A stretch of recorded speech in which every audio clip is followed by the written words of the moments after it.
And welcome everybody to another edition of the GSMC Sports Podcast brought to you by the GSMC Sports Network. As always, I'm your host, Kenneth Grunfelder, and it's great to have you guys here on this Tuesday, February 25th.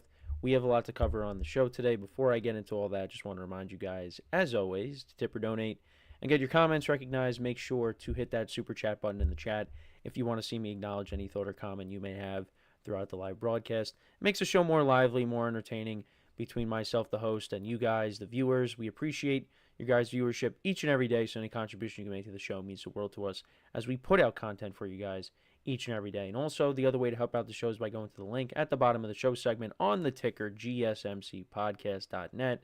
That is GSMCPodcast.net. So, let's get into what we are going to discuss for today. So, we're going to start off the show. We're going to talk more about Matthew Stafford.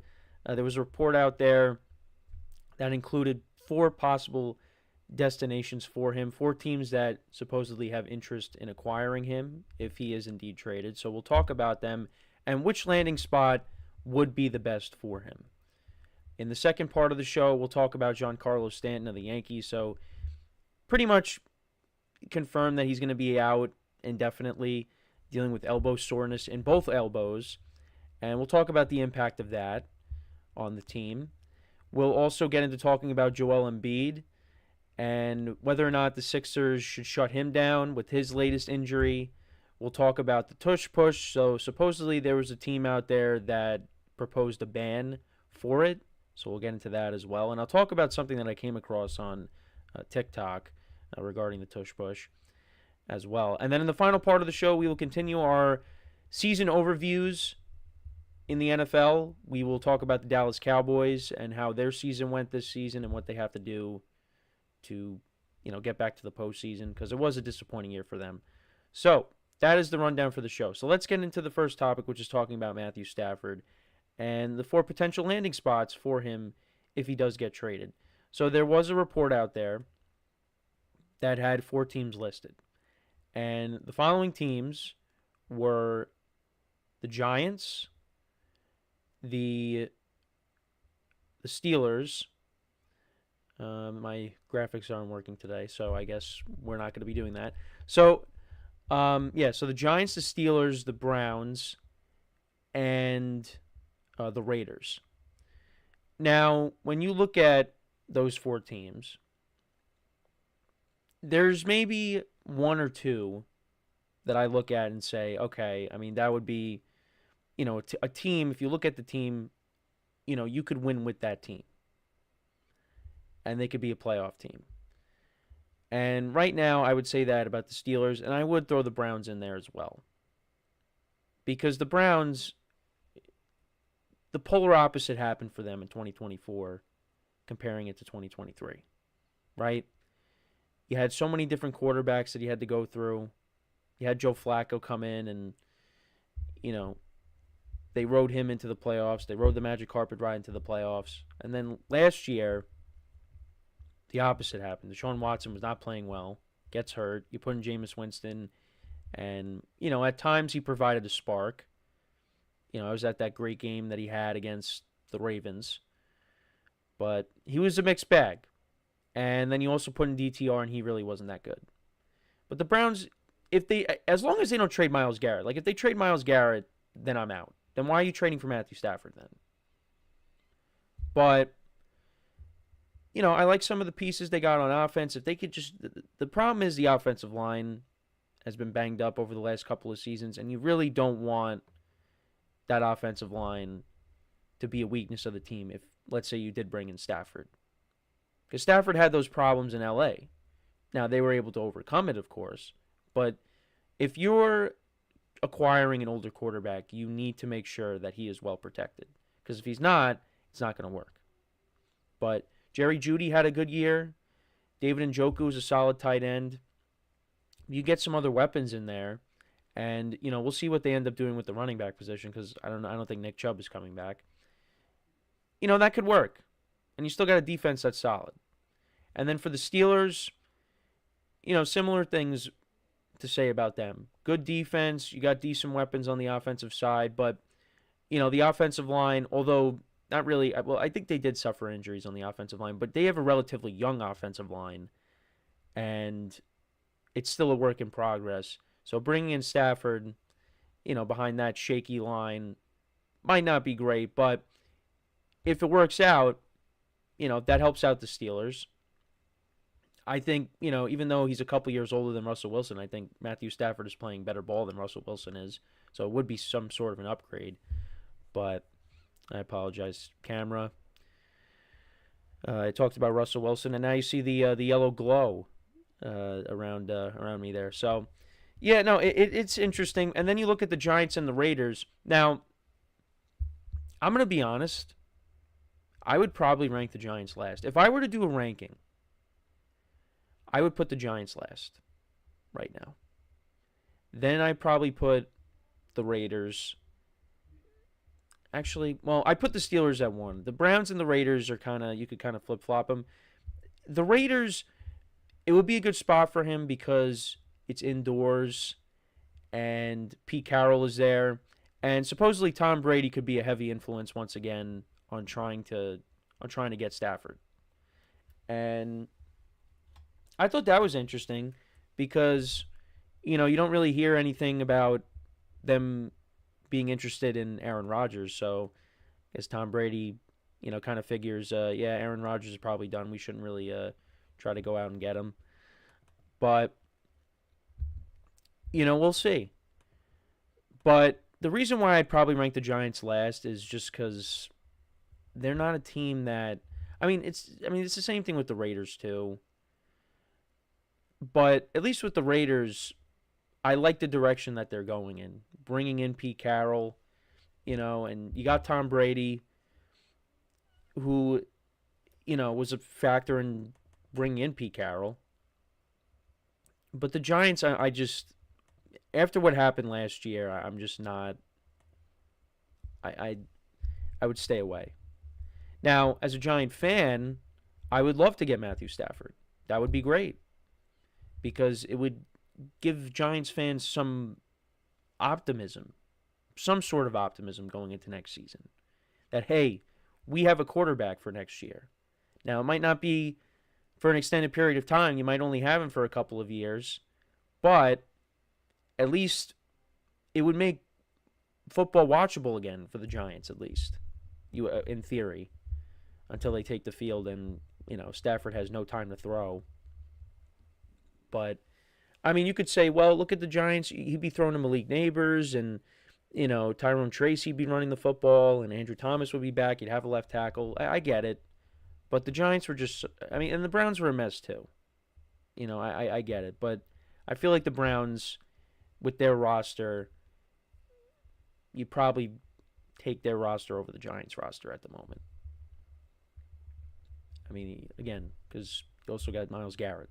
Now, if they trade Myles Garrett, then forget it. But, yeah, so it's going to be interesting. And, we talked about what teams would have to give up to get Stafford. And, I don't know if I'd necessarily be looking to trade. If I'm in the top 3, I'm not looking to trade my 3rd overall pick to acquire a 37-year-old quarterback. And Matthew Stafford wants a big pay raise. He wants to get paid around $50 million a year. And, look, he played really well when Cooper Kupp and Puka Nacua came back.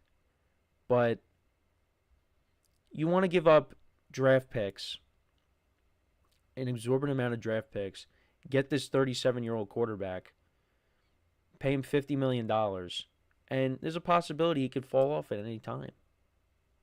That's the risk that comes with it. And a team like the Giants, where they're desperate to win, they could be the team that does it. Anthony in the chat saying Matt to Miami. Listen, warm weather, that would be good for him, but they got Tua right now. And he's not going to be a backup. He also said, I keep on reading reports that the Rams are willing to eat some of the contract for championship teams who are over the cap. Well, the teams that I just mentioned, none of them are championship caliber. The Steelers are a playoff caliber team. Browns are a playoff caliber team if you get the right quarterback in there. But there's no championship level team that Matthew Stafford would be traded to. It'd be a downgrade for him. And it's just, you would think the Rams and Stafford are going to work it out. And I'm going to continue to say they will work it out because they came that close to getting to the NFC Championship game. And if they did, I would say they beat the Commanders.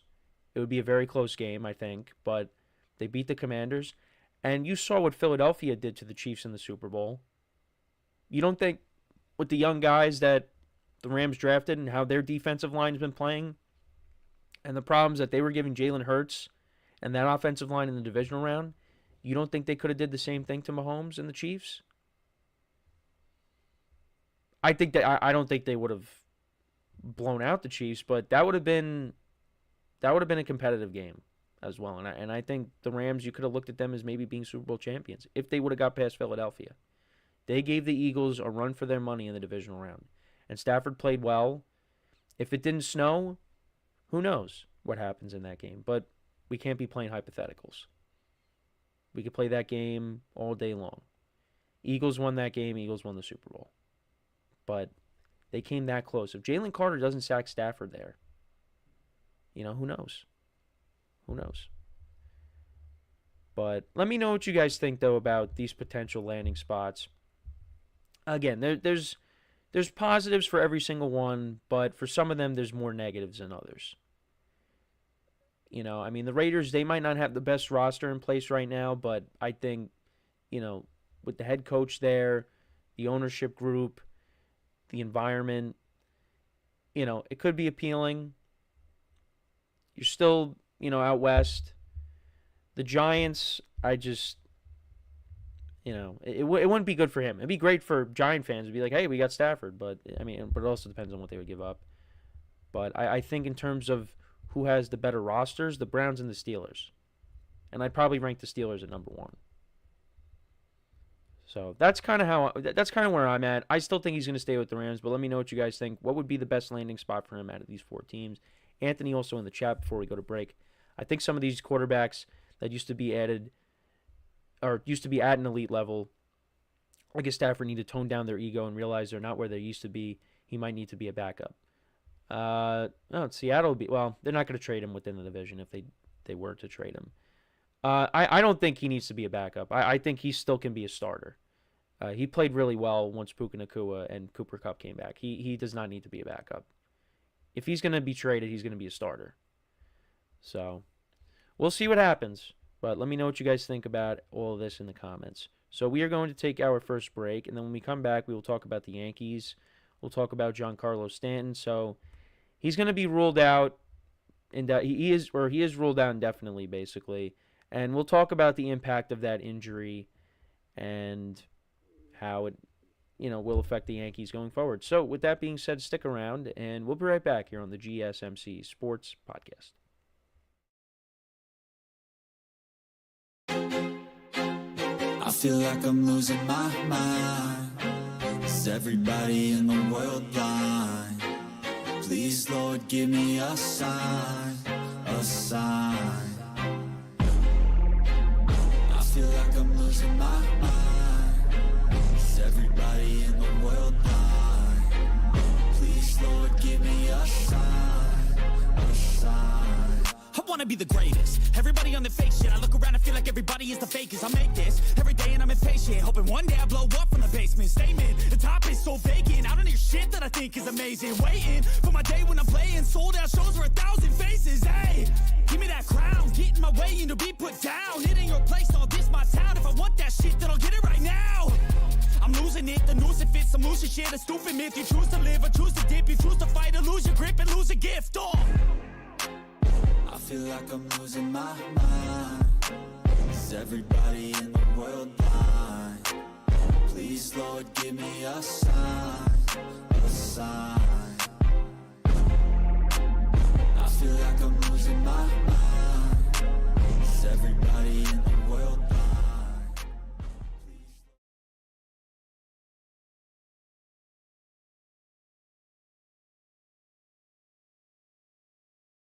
All right, and we are back here on the GSMC Sports Podcast, and for the second part of the show, we're going to talk about Giancarlo Stanton's injury for the Yankees and the impact of that. So, yeah, here we are. Spring training's underway, and teams are already dealing with the injury bug, specifically the Yankees. And there's also some pitchers, some relief pitchers that are dealing with injuries as well. But this is a big one. This is a big one. And we've kind of referenced it, but this is kind of the first time that I'm really diving deep into this topic. And first of all, Giancarlo Stanton was unreal in the postseason. I want to make sure I bring that up. And this injury was affecting him during that. So imagine if Giancarlo Stanton was fully healthy, what he could have done. But I mean, I don't know how much more he could have done in that postseason. He was unreal last year. And when he went down last year, because he was injured during the regular season too, I believe it was a hamstring injury, the team was really affected by that because it was really just Aaron Judge and Juan Soto. And the guys around them really weren't producing. And the Yankees went into a funk for what seemed like forever. But once Stan came back, they slowly got out of it and they started to play better. And they won the American League East. And we know what happened after that. But this has just been a common theme with Giancarlo Stanton. They have him, including this year, they have him for 3 more years with the contract. So the contract definitely, has aged. I don't want to say poorly, but it hasn't aged the way they wanted it to. Because, and the reason why I say that is because of what he's able to do in the postseason. Because he's had seasons where, there was one year, I think he played like 19 games. It was 2019, and then he got hurt in those playoffs too. Actually, I think it was more than 19 games. But still, he really did not play a lot in 2019. But he has dealt with a ton of injuries. And the other thing, too, that's really concerning when it comes to him is we're so focused on his lower half because he's a guy that doesn't run hard because if he does, he's really going to hurt himself. And he'll pull a hamstring, calf muscle, whatever. But now, you hear about the elbow soreness in both elbows. Now it's stuff with his upper body. And it's like, if that's going to continue to happen, then he's really going to be just a non-player. But I think this is something that is just going to be managed throughout the year. Now, the timetable on when he's going to come back, well, it seems like, he's going to be out indefinitely. So if that's the case, I know his status for opening day is up in the air, and we're a little over a month until opening day. He's going to be out. He's going to be out for an extended period of time. My guess is he's going to be back in the summer. Now, I could be wrong on that, but that's just how I see it playing out. And you know what? I think it's better off. Let him rest. Let's see what they could do with this injury. The other thing that I question is if he was dealing with this during the playoffs, why wasn't this taken care of sooner? Unless I'm missing something.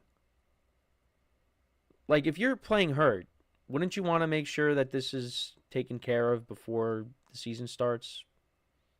I don't know. But he was going back to New York.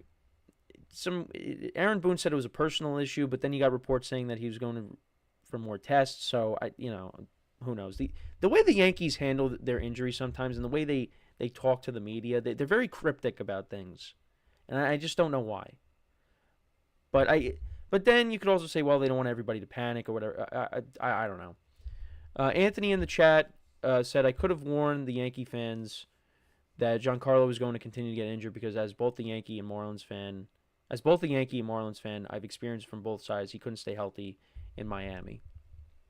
Well, here's the thing. I was not crazy about the trade when it first happened. I will be the first to admit that. I was not crazy about it. Not because of the player himself. It was more so, well, I also was like, well, we have Aaron Judge. We have our power hitter. But it was more so about the contract. Because the Yankees just got out from under A-Rod's contract, and then all of a sudden you're like, all right, we're going to take on this big contract now and be stuck with that. That is where I was not happy. Now, I love Giancarlo Stanton. What he was able to do, even before these playoffs, the run that he went on in 2021, the Yankees didn't go very far, but, him and Aaron Judge, those two single-handedly carried the team to the playoffs. that year. And they did get bounced out by the Red Sox in the wild card game. I get it. But still, the run that he went on, and he almost hit 3 home runs in that game, in that wild card game, if it wasn't for the Green Monster. But yeah, last year, I mean, that was his best postseason by far with the Yankees. But he shows up in the postseason. So if you want to just have him rest, get him healthy so he comes back for the stretch run, I'm all okay with that. Anthony also in the chat says, with Giancarlo, that's the one thing I liked about him. Even when he had injuries like hamstring injuries or quad strains in Miami, he would play through them. Yeah, but now it's like you can't really play through it because, he's an older player. And you really don't want to get him hurt. But the thing that concerns me, like I said, I'm okay with them resting him. But what concerns me is, at least last year, you could say, all right, well, the Yankees have Judge and Soto. This year now, they just have Judge. And if Judge gets hurt, well, now what? And, there are some guys on this team that I'm hoping we get big years out of, and, guys are going to have to step up. Cody Bellinger, Paul Goldschmidt, the new acquisitions, they have to step up. The young guys, Anthony Volpe, Jason Dominguez, I really want to see take that next step, although, he misplayed a ball out in left field because of the sun. That has me concerned. But hopefully he figures things out there and his bat is there. Austin Wells, hopefully he takes the next step in year 2, another step. You got Jazz Chisholm for a whole year. So, I think this lineup, even without Soto, yes, the lineup is definitely a downgrade. But just let's compare it to 2023, okay? I think this lineup is much better than what we got in 2023.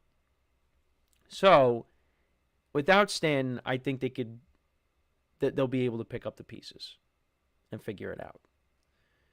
But it's unfortunate. It's unfortunate that this has happened, so early on in the season, but they're going to have to piece it together. If they have to go out and trade for somebody, maybe bring back an old friend in Alex Verdugo. I don't know how Yankee fans will feel about that. They're going to have to figure something out. Or they're just going to have to ride with what they got on the roster. We'll see, but it's definitely a tough pill to swallow when you got Giancarlo once again popping up on the injury list, and we'll see how long he's out.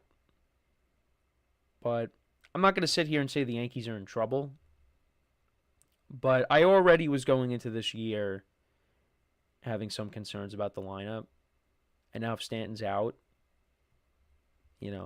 that's only going to magnify it even more.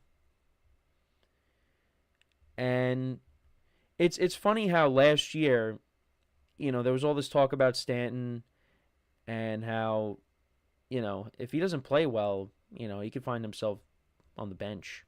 This is last year. Because when the Yankees got Soto, it's like, all right, well, Giancarlo, you're now the third guy. Now it's the Judge and Soto show. When in years past, it was Judge and Stanton. And then Stanton proved to be a very important part of this team last year, especially in the playoffs.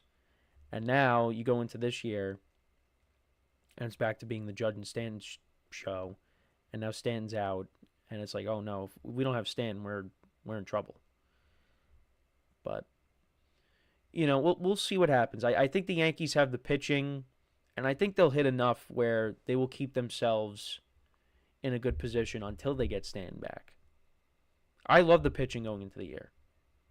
Now, it could blow up in my face and everything goes horribly wrong. I hope not. But I think the pitching is going to be good. They'll keep the Yankees, in close games. The lineup will do just enough. And once Stan comes back, then they'll roll. They'll roll, and then we'll see what they do at the trade deadline. Because they could definitely use another bat or two. But maybe you guys surprise us. We'll see. But let me know what you guys think, though, about Stanton being out. How big of an impact do you think it is? I mean, it is a big impact.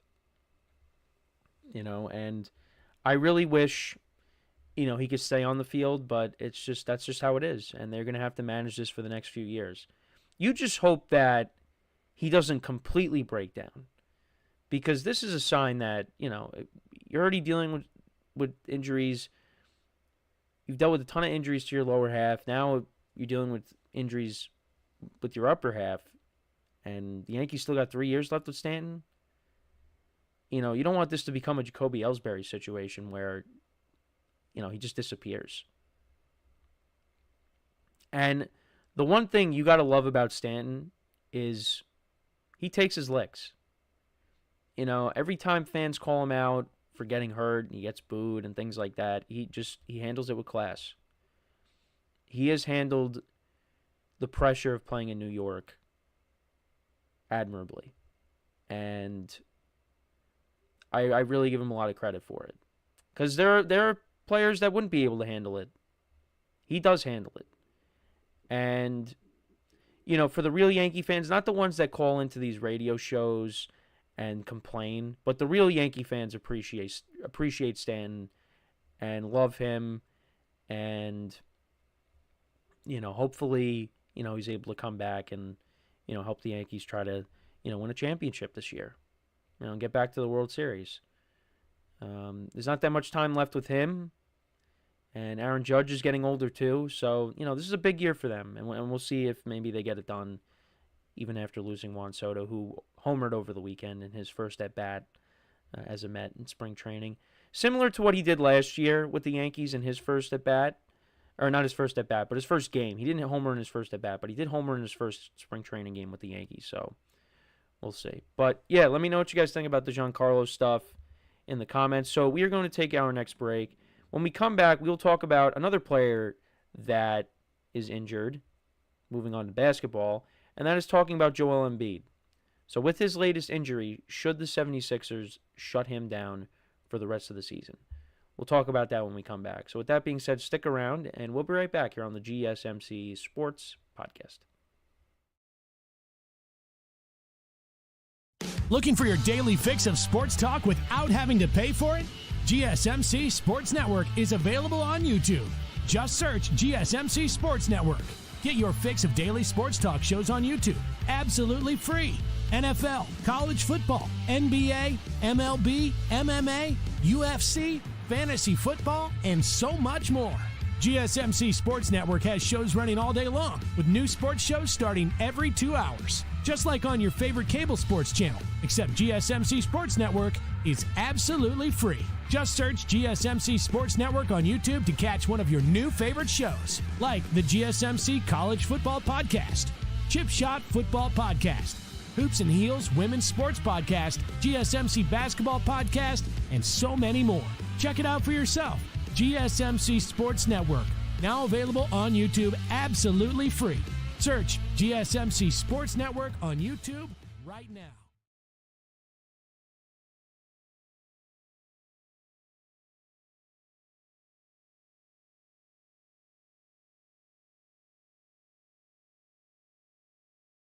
All right, and we are back here on the GSMC Sports Podcast. And for the third part of the show, we will talk about another player dealing with injuries, and that is Joel Embiid. So there's now the conversation of, should the Sixers shut him down for the year? They have now lost 7 straight games. They're 12th in the Eastern Conference. They're 20-36. They have had you want to talk about the biggest disappointments? This is a team that is a major, major disappointment. 20-36. Now, they still have, if you want to say so you're telling me there's a chance? Yeah, they still have a chance to make the playoffs, be a play-in team. Because right now, they are 3.5 games out of that last spot. The Bulls currently control that. They actually also lost last night to the Bulls, 142-110, and Embiid did not play in that game. But yeah, they're 20-37 right now. So now is it 8 straight games? Yeah, so now they've lost 8 straight games. So yeah, they're 20-37, and yeah, I mean, even if they make the play-in, like, what are you trying to accomplish? Obviously, yeah, then you have a chance, but I mean, this is a lost season for the Sixers, and it's just another injury to add to the list for Joel Embiid.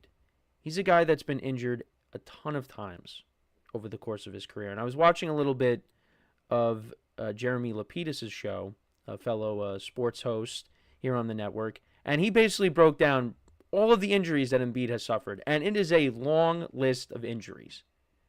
Concussions, knee injuries, orbital fractures. I mean, it's anything you could think of. And it really does make you wonder, and he brought this up as well, is retirement on the table? I mean, I think Embiid still wants to play, but at some point, you really need to think to yourself, is it worth it? I mean, this is a completely different sport, obviously, but think about the toll, or how he described it. Think about the toll that all the rehabs took on Andrew Luck. He was constantly getting hurt, and at some point, he said to himself, I can't do it anymore, and he retired. And Embiid, you wonder, when is enough enough? Where you finally sit back and say, I can't do this anymore. Because right now he's dealing with another knee injury, and they're trying different treatments for it, but knee surgery is definitely on the table. He's been constantly receiving injections and treatment, but it just doesn't really seem like it's doing anything. So probably going to get surgery.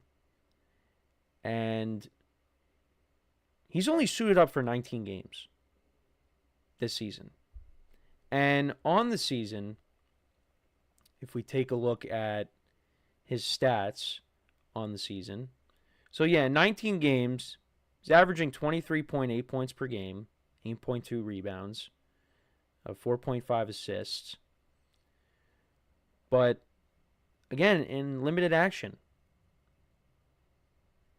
And it's one of the biggest reasons why, the Sixers are where they're at right now. It's just because he's been hurt. But also, you brought in Paul George, and, Paul George, he's also been dealing with injuries as well. This was a very disappointing year for the Sixers. And it's kind of one of those years you got to throw out, and hopefully next year you bounce back. Now, you got a franchise player in Tyrese Maxey that you could build around. So, I mean, he's kind of the lone bright spot, but they gotta add more to this team. I mean, now you got to focus on maybe trying to get a better draft pick. Kind of like what I was talking about with the Spurs. Focus on getting a better draft pick. I mean, obviously, players are not going to intentionally go out and, throw games, but what are you playing for at this point? So I do think it would be wise for the Sixers to just shut Embiid down and just hope that he can get healthy for next season. But that doesn't mean that another injury is not going to come up. So they're going to need a contingency plan. I actually wanted to take a look at his contract. So he signed a 3-year deal, and that's going to take him... Oh, so this is the upcoming extension. So this would take him through the 2028-2029 season. Or that's a player option, I believe. Yeah, player option for 2028. So, I mean, that's going to take him to when he's 34. I mean, he's dealing with all these injuries right now. It's not looking good. It's not looking good. And you wonder, would they try to move off of him if they were able to? Because it just seems like this is just too much. And look, He's accomplished a lot in his career, but, he got the MVP that, he wanted. Won the gold medal. But when you look at the Sixers and how they've done over this time, it leaves you wanting to see more out of this team. They have failed to get to the Eastern Conference Finals. They always get knocked down in the second round. And you look at all the players that they have brought in and players that have left during this time. They had Jimmy Butler on this team. They had James Harden on this team. And it's just players have come and gone. Now you bring in Paul George, and the wheels just fell off this year. You really got to wonder what this team is going to look like next year. Are they going to run it back because of injuries, or are they just going to say, you know what, it's time we start over? Now, that doesn't mean trade everybody, because like I said, you have a franchise player in Tyrese Maxey. You're not moving off of him. But then again, Luka got traded, so, anything's on the table. But I think you might have to consider that. I mean, if you're going to have to eat some of that money, if you were to trade Embiid, then I guess you do it. But I think that's something that they might have to look into. Either that or try to run it back next year. Who knows? We'll see what ends up happening here. But, I mean, it's just been a lost season. I mean, for Philly fans, Philadelphia fans, you got the Eagles. So, that's the grand equalizer right there. I mean, you could say there's an imbalance because, I mean, the Eagles won the Super Bowl. So I don't know if them winning the Super Bowl is, equal to the Sixers just not being a good team. Probably not. But, yeah, we'll see what happens. But it's just it's something the Sixers are going to have to consider. But, yeah, I mean, the season, it's a lost cause right now. They've lost 8 straight. There's really, there's not that much time left. Could they make up the ground? Yeah, but it's not worth it. Even if they were to get in as a play-in team, you really think the Sixers are going to go on a run? They'd probably be a first-round exit. If they were to make it, and then they get to the actual playoffs, you're going up against either Cleveland or Boston. And you think the Sixers are going to get past those teams? No, they're not. So they got to shut it down. Shut it down and either maybe go into a rebuild or you try to reload for next season and just cross your fingers that Embiid could stay healthy. Because, the other thing too is, I mean, now he's at the point where he can't even play back-to-back. I mean, he's hurt now, but even before that, you heard that he can't really play back-to-back games. I mean, it's tough. It's tough to deal with. And when he's healthy, he's a great player. It's just one of those things. So, but let me know what you guys think about what the Sixers should do with Joel Embiid. Do you think they should shut him down? But also, I did bring this up too. You think he might be contemplating retirement? Maybe. It's possible. But you'd also be leaving a lot of money out there if you were to retire. So the Sixers, they actually play the Knicks on Wednesday. Then that would be a good bounce back for the Knicks if they can win that because, after getting blown out by, 2 of the best teams in the Eastern Conference, you need to get right game, and that could potentially be that. So they got the Knicks, the Sixers do. Then they play the Warriors, the Trailblazers, the Timberwolves, the Celtics, the Jazz. I'm not going to go through the whole schedule, but, I mean, at some point you would think this losing streak is going to end, right? But, yeah, they're 10-20 at home this season. They're 10-17 on the road, 3-8 in their own division, 14-23 in their own conference, and they're 1-9 in their last 10 games. And their last win came against the Mavericks, and that was at the beginning of the month on February 4th, 118-116. Man, right now they're even behind the Nets. Nets right now are 11th. They're 12th. But, going into the season, I don't think many people had the Sixers being this bad. I would have penciled them in as a playoff team.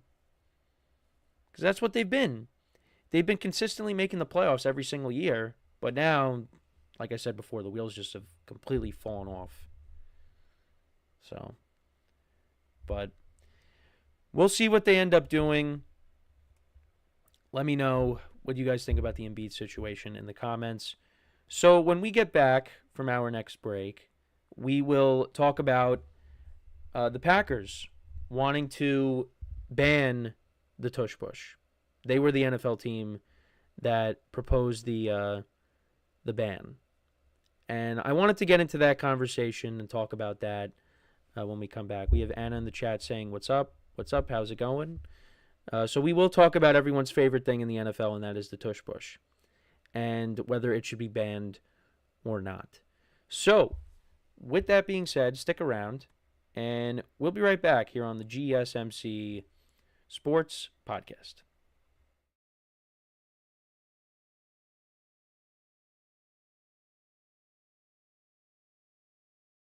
For the best and latest podcasts available anywhere, go to the podcast app on your cell phone and type in GSMC to access free content-rich podcasts on health and wellness, book reviews, sports, entertainment, relationships, social media, movies, technology, finance, and even weird news. Subscribe and download the GSMC Podcast Network's family of shows, available everywhere podcasts are found.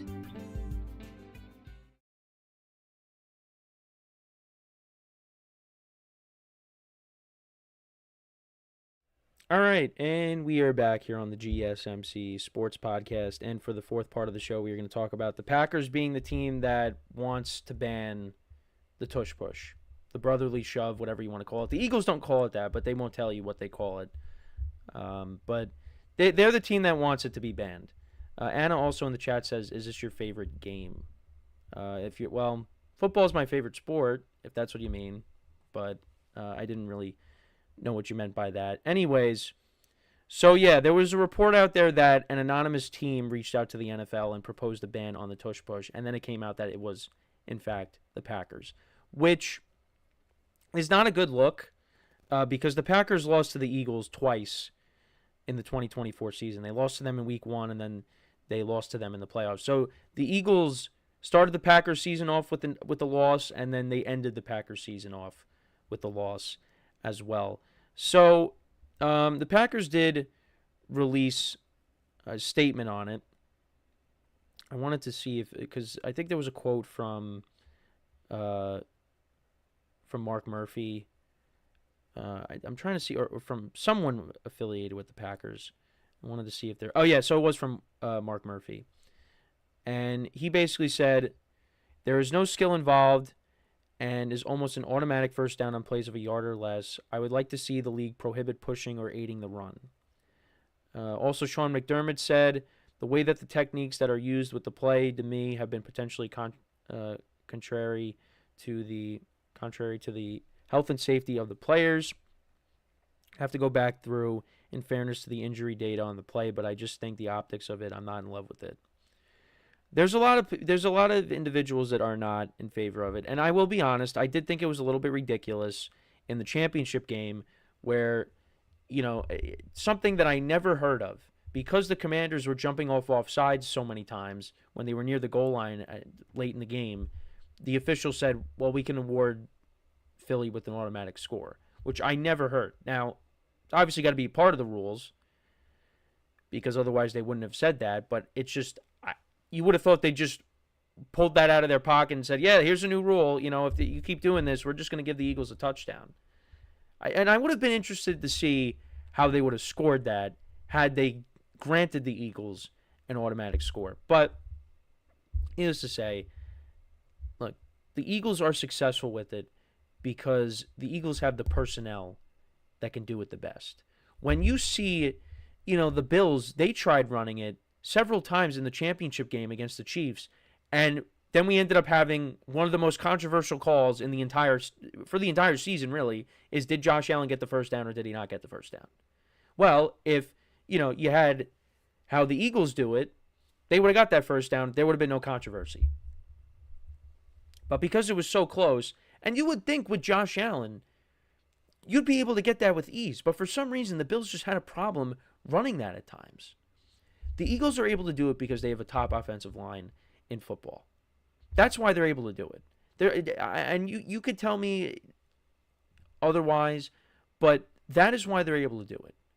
And if it works, why don't other teams do it? You know why they can't? Some of them can't. Because they don't have the offensive line to do it. If the Giants did it, the offensive line would come back and they would flatten the quarterback. A team, like if the Patriots did it,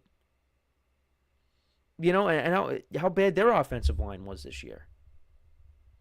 They don't have the personnel to do it. And the Eagles have a competitive advantage with that. And if it got banned, look, I'm not going to be up in arms and say, oh, this is an outrage. How could they do this? Because I would understand, all right, it makes sense why they're doing this. Like if you're doing this, like they'd say, well, we're doing it for the safety of the players. All right, okay. But, I mean, while Mark Murphy's saying that, what the Packers are saying, it takes no skill. Well, it's because they got really good players. Sorry. As a Giant fan, I don't like saying it, but the Eagles have really good players. If they didn't have the personnel groups that they had, they would not, this play would not exist. And something else that was funny. So I was going through TikTok, and I came across this one TikTok, and Anthony Barr, a linebacker who used to play with the Vikings, they showed him first, and he was talking about, hey, what if we, and this is like before the tush push became a thing, what if there was a play where you could, just basically push the quarterback? You do a QB sneak and you push the quarterback.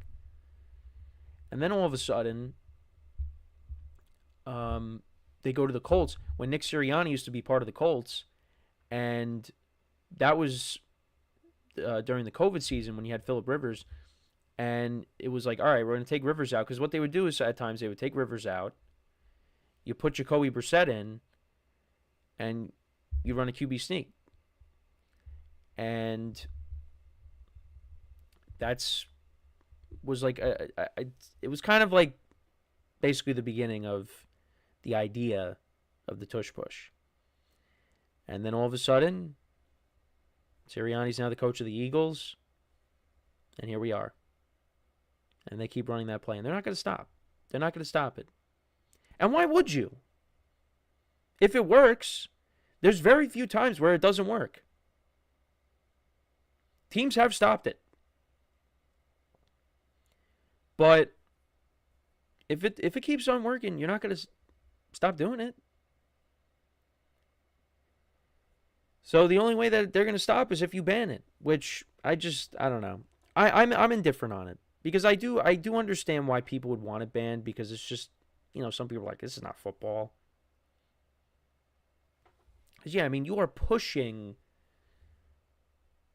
the quarterback into the end zone. But I don't know. But you need the offensive line to be able to. The offensive line is a huge part of that whole thing. And if the Eagles didn't have that offensive line, it would not work. It wouldn't work. I mean, they're running. When Jalen Hurts got hurt, they're running it with Kenny Pickett. They're doing the tush push with Kenny Pickett.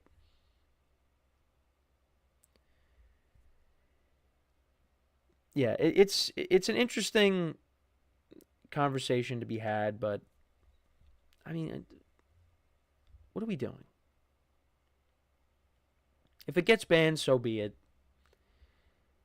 I mean, at some point, because I think this was brought up, in a previous year too, that this should be banned. Nothing happened. But we'll see. But if let's say like a major injury happens because of it, like a very major injury to like a star player on defense, then I think you would see the NFL immediately be like, all right, we got to get rid of this. Like if a marquee player gets hurt because of this, then I think the NFL would jump on it and say, we got to get rid of it. Because I don't really know the statistics, who's gotten hurt from this. But, if there's, let's say the Eagles are playing on national television and somebody gets hurt on defense because of it, then the NFL would receive some backlash, and they'd have to do something. That's how I look at it, but I could be very off base on it. So, but let me know what you guys think, though. Should the NFL ban the tush push? Or the brotherly shove, whatever you want to call it, whatever the Eagles call it. We'll never know. But I'm indifferent on it. I think they should just keep it, and teams got to stop it. Teams got to stop it. You just got to stop it. You know what? The Eagles have a very good offense. Don't get in that situation. You could also avoid it.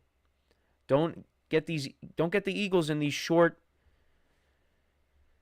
in these these third and shorts, these fourth and shorts. Don't get them down to the one at the goal line. Stop them from moving the ball.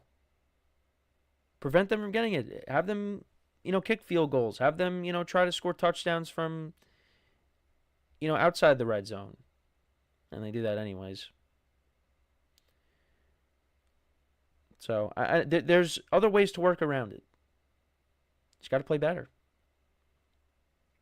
But we'll see what happens if, the NFL steps in and does this. But yeah, and Lane Johnson sent out a tweet with a laughing emoji when there was the report that the Packers, were the team. But yeah, I again, what happened in the championship game, that was annoying.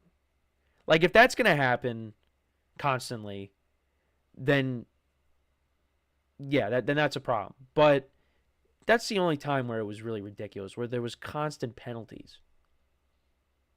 And also, Washington is, trying to make a play, and, they're getting embarrassed in the championship game, and they're frustrated. That's not going to happen all the time. But if that were to happen all the time, then that's another reason to consider, all right, maybe we got to get rid of this, because nobody likes watching constant flags being thrown and nothing is happening. But because that only happened once, you'll live with it. So we're going to take our final break of the show now. And then when we come back, we will continue to talk about football. I will do my next season overview. Today we will talk about the Dallas Cowboys, how their season went, and what they have to do to improve their team going into next season. So we will talk about them, and that is how we will wrap up the show for today. So, for one final time today, make sure to stick around, and we'll be right back here on the GSMC Sports Podcast.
All right, and we are back here on the GSMC Sports Podcast. And for the final part of the show, we are going to continue our season overviews, and we'll be talking about the Cowboys and their season. So before the year started, I had them around 10, 11 wins, and they ended up winning 7. It was a disappointing year.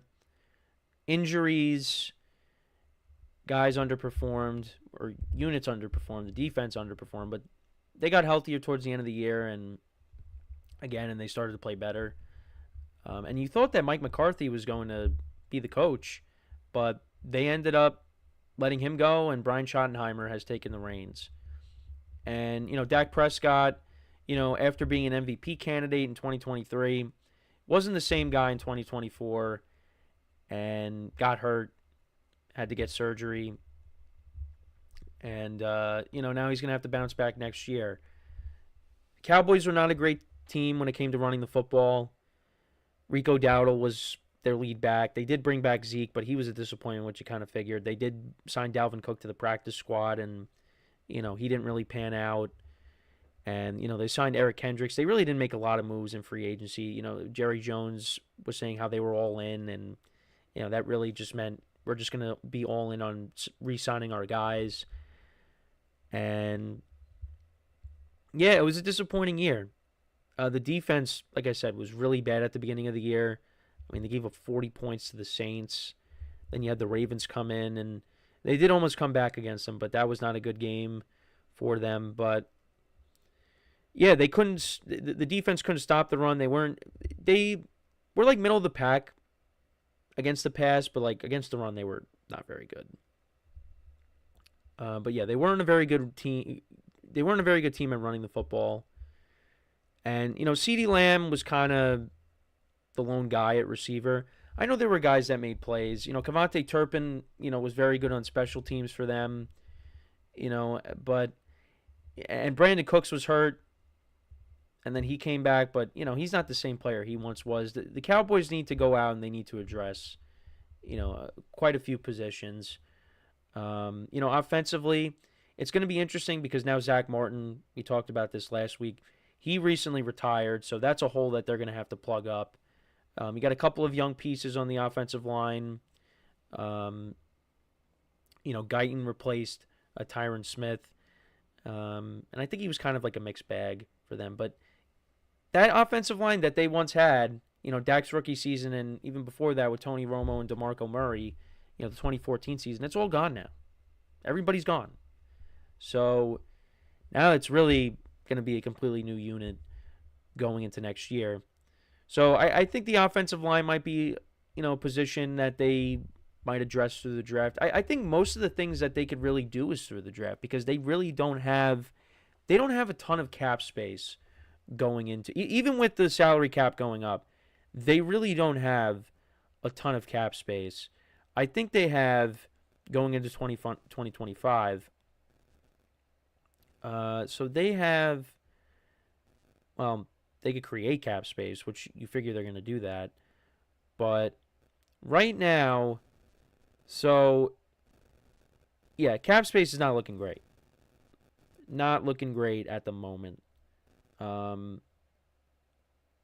Right now, their total cap is almost $300 million. Now, that's what I'm looking at the moment. And their total cap space is in the negatives right now. So they got to clear. They're going to have to, figure some stuff out. I'm looking at SpotTrack.com. And then dead cap, they have $20 million. So, there's definitely going to be some readjusting, some guys that could get cut. But, on top of it, they're going to need to do that too because you think they're going to sign Micah Parsons to a long-term deal, right? You want to keep him around. But they're going to be limited on what they can do. And it's, I guess, going to be similar to last year where a lot of the big moves that they make are going to come through the draft. Now, I do think that they need to add another playmaker or another pass catcher. I think they definitely need a running back. Because I don't think, if you brought back Rico Dowdle, because I believe Rico Dowdle is a free agent, I don't think you can't make him your RB1 going into next year. I think if you want to have, a duo, you have him and you draft a running back, you could do that. I mean, I know they also have Deuce Vaughn still, but I mean, is he really going to be the guy? He's really a non-factor. So, and then there's positions that they could address on the defensive side of the ball. I think linebacker could be a position that they could address, or middle linebacker. I know one of their D tackles, Adigi Zua. He's a free agent. That's someone that, we'll see if they bring him back. But you got DeMarcus Lawrence, you got Micah Parsons. The secondary with Bland and Diggs. Now, it's possible maybe they get Stephon Diggs because, there's the reports out there that, Stephon Diggs wants to play with his brother, even though I brought this up, they play on opposite sides. But could they do that? Maybe. That's another player I'm curious to see where he ends up. Does he go back to Houston? Could he go to the Cowboys? I saw a post, which, take it with a grain of salt, but, could the Chiefs be a potential suitor for him? That would be, kind of a, not that it really matters, but it kind of be a stab in the back to the Bills. You go to the arch rival, after, that famous picture of Stephon Diggs, watching the Chiefs celebrate, during the COVID season with the championship game, and then all of a sudden he's like, you know what, I'm going to go to the Chiefs. Because the Chiefs are going to need wide receiver. Well, they're going to need at least one more, I think. Because, Rashee Rice is coming back from injury. So, you might need another pass catcher there. But I don't want to get off topic there. We'll get to the Chiefs at some point. But, yeah, I mean, look, can the Cowboys bounce back next year? I definitely think they can. If they have a full year of Dak Prescott and you have a solid draft, maybe they're a team that trades up and gets Aston Genty. Maybe. But this draft class, we've said it so many times, there's a lot of running backs. So, if they got one even in the second round. I mean, look at the Giants. They got Tyrone Tracy in the 5th round. You could find those diamonds in the rough. I don't know if I would say he's a diamond, Tyrone Tracy. He might be like, silver. No, I don't know. But you guys know what I'm trying to say. The Cowboys are usually good at drafting, so, I think this is a very important draft for them. Because if they can't make moves in free agency, if they can't go, maybe they trade for someone. Maybe there's a reunion with Amari Cooper. Maybe they get him back. There's a lot of people that want Amari Cooper back. Now, he's not going to be the same player that he once was, but Amari Cooper could still play. He wasn't really a factor with the Bills, but, I think he could still play. That's just my opinion. But, they do have some young guys. I did bring up Turpin. You got Jalen Tolbert as well. But I feel like they definitely need another weapon there. And you just got to get Dak healthy. Dak and CD, make sure they're healthy. And they'll have if they're healthy for a full season, they're going to put up good numbers together. So, but I do think you're going to need to add to that running back room because you can't have this offense being one-dimensional. So, yeah, there is work to be done with the Cowboys, but I definitely think if they do make the right moves, if they're smart, they could definitely find themselves in the mix for the playoffs next year. Now, it's very early on. We're going to give a full evaluation on all these teams after the draft, after free agency, but I just want to, take a look back on their seasons and, what they have to do to improve their team. And we'll see what the Cowboys do. We'll, see what the other teams do. This is only the second one. So, and then we're going to talk about the other two teams. And one of them just won the Super Bowl, and I don't know really what else you could do to improve other than bring your guys back. And I guess, just reload on your depth. I don't know. But the the Cowboys do have some work to do. Like I said, with the Schottenheimer hire, not really a needle mover for me. I don't think it's a hire. I think with the situation that he's in, I don't think the Cowboys are going to be a ridiculously bad team next year. And they played better down the stretch. They beat the Bucs, they beat the Commanders. This is with Cooper Rush at quarterback. So they still played hard for Mike McCarthy. And they have talent on this team. So who's to say they can't come back next year and win, 9, 10 games and finish over 500? Now, I was very arrogant because I was like, oh yeah, they'll get their 10, 11 wins, no problem. But they struggled. And, the injuries were a problem too. So, we'll see how they bounce back next season. But let me know what you guys think about the Cowboys season.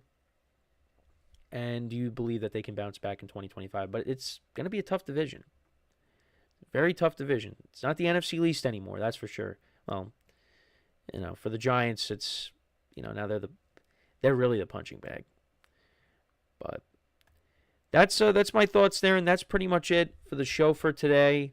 Thank you guys for tuning in. Make sure to check out all the other shows as well on the network. Make sure to leave a like, comment, and subscribe to the video. We'll be back again tomorrow. We'll talk about the Commanders. We'll do their season overview. And, that's basically it. So, as always, I'm your host, Kenneth Gruenfelder, signing off from the GSMC Sports Podcast, brought to you by the GSMC Sports Network. Have a good day, and I will talk to you guys tomorrow. Take care.